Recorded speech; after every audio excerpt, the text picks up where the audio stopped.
হচ্ছে স্পিকারের বিরুদ্ধে অনাস্থায় সই করতে বা অনাস্থা প্রস্তাবে সই করতে তৃণমূলের কোনো অসুবিধা নেই বা আপত্তি নেই। সেই অনাস্থা প্রস্তাবে তৃণমূলের প্রত্যেকটা এমপি, বিশেষ করে লোকসভার যে 28 জন এমপি আছে, সবাই সই করবে।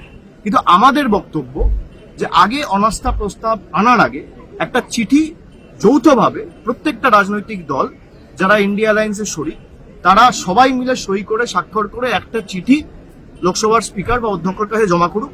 যে 4টে পয়েন্টের বেসিসে আর্গুমেন্ট করা হচ্ছে, ওই 4টে পয়েন্টের বেসিসে, যেমন কংগ্রেসের 8 জন এমপিকে সাসপেন্ড করা হয়েছে, তাদের সাসপেনশন রিকনসিডার করার জন্য বা তাদের সাসপেনশন রিভোক করার জন্য, রিকনসিডার করার জন্য একটা অ্যাপিল স্পিকারের কাছে করা যেতে পারে। স্পিকারকে 2 দিন 3 দিনের একটা সময় দেওয়া যেতে পারে।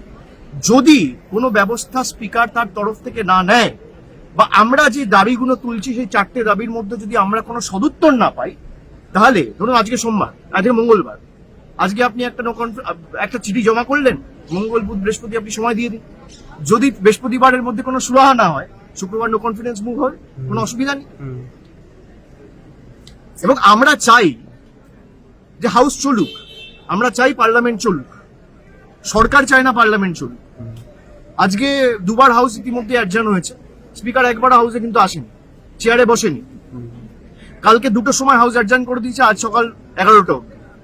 আপনার যদি মানসিকতা থাকে হাউস চালানোর, তাহলে আপনি 18 ঘন্টা 19 ঘন্টা 20 ঘন্টার জন্য হাউস মুলতুবি করবেন কেন? আপনারও তো দায় দায়িত্ব আছে, হাউস চালানোর দায় দায়িত্ব তো সরকারের।